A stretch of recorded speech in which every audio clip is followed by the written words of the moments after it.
I never imagined I'd wake up one morning to find the entire royal entourage of the planet Virelia missing. Not a trace of them. The palace, which was usually alive with their laughter and the soft, melodic hum of their speech, was eerily silent. And the worst part? The Virelian princesses themselves, Virelian heir, and Princess Sulthea, had vanished without a single clue. I, Jonas Hale, was the human envoy stationed on Virelia, tasked with observing and learning about their culture. I had lived among the Virelians for nearly 3 years. The princesses were young, curious, and fiercely independent. Their mother, the reigning queen, often worried about their daring tendencies. Yet, even with all my experience, nothing prepared me for the morning I discovered the palace empty. The disappearance. It began with a soft tremor in the early hours, almost imperceptible, shaking my quarters in the ambassadorial wing. When I looked through the palace surveillance interface, I noticed something strange. The corridors were empty. Normally, the corridors would shimmer with the Virelians' bioluminescent light, their forms reflecting off the crystalline walls. Today, there was nothing. I hurried to the Queen's chamber. The guards stood in confusion, whispering in their high, melodic tones. "They're gone," said Captain Helles, his 3 eyes wide. All 3 princesses vanished in the night. Vanished. The word resonated with me. It wasn't a kidnapping. The palace's defense systems had detected no unauthorized entry. And the personal wards around each princess? Not even a disturbance. It was as if they had evaporated.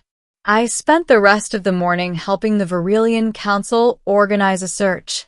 Drones, psychic sensors, and tracking orbs scoured the palace and the surrounding forests, but there was no sign. At one point, I suggested checking the human settlements. I was immediately met with incredulous stares. "Why would the princesses come here?" one counselor asked. "They cannot, they should not." But instinct gnawed at me, and deep down, I had an uneasy feeling that somehow I was involved. The clues begin. It started subtly. A single rose from my garden, a rare earth species, was found in the princess's quarters. Its petals were undisturbed, but it hummed faintly, as if touched by alien energy. Then, messages began appearing on my comm device. They were simple. "Do not be afraid. Follow." I hesitated. I had no idea who sent them. But the handwriting, no, not handwriting, it was an energy pattern faintly resonating with my own neural frequency. It was them, the princesses. Somehow they were reaching out. I packed a small bag and activated my transport unit, heading toward the coordinates that appeared on my comm device. They led me deep into the forests that surrounded the palace, to a grove I had never visited. The grove was unlike any place I'd ever seen. Luminescent flowers swayed in a wind I couldn't feel, and the ground seemed soft, almost breathing beneath my feet. And there, in the middle of the grove, I found the first sign, a single, small footprint glowing faintly in a blue hue. It matched the energy patterns of the Virelian princesses. My heart raced. They were close. The unexpected discovery. Night fell quickly, and I followed the glowing footprints into a narrow canyon. The canyon walls were lined with crystal formations that amplified light and sound. It felt like stepping into another world, yet eerily familiar. And then I heard it, a soft, synchronous breathing, rhythmic and steady. I approached cautiously, and there they were. The 3 princesses lay sleeping side by side in a small alcove, huddled together as if seeking comfort. Their normally radiant bioluminescent skin was dim, their features relaxed in an innocence I had never seen in the royal heirs. I froze. I didn't know whether to wake them, call for help, or retreat. But before I could act, one of them stirred.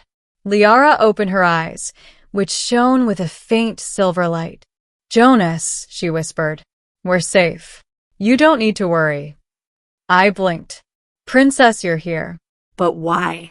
How did you? Cynthia cut me off gently.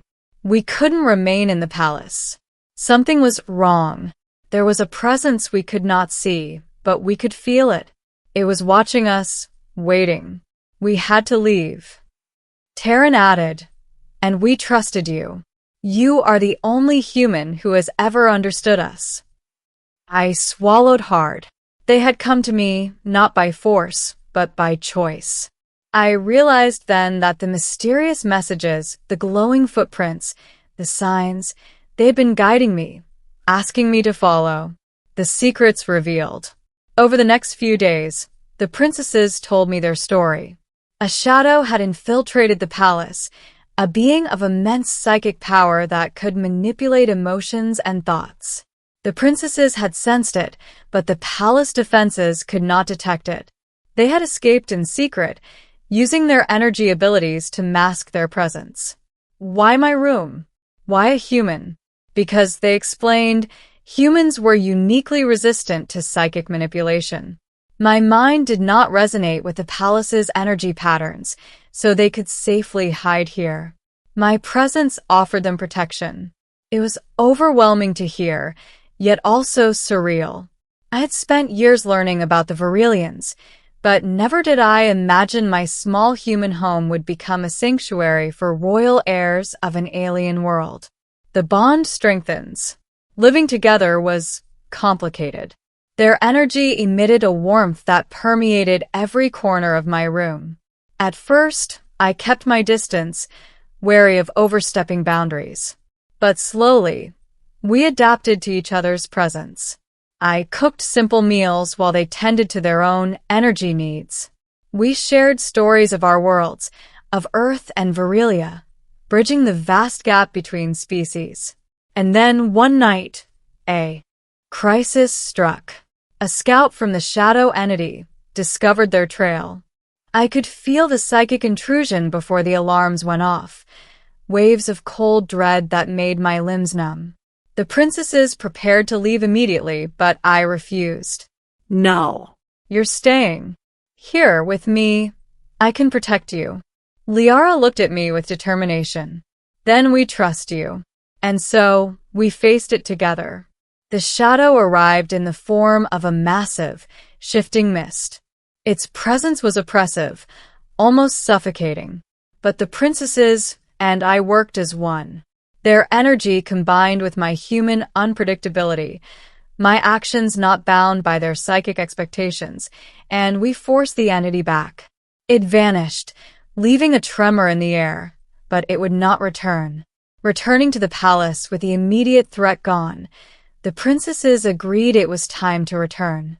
The palace had been in chaos, the queen frazzled, and the council desperate for answers. We made the journey back at dawn, careful to avoid any lingering surveillance that might misinterpret our presence. The palace erupted in shock and relief upon our arrival.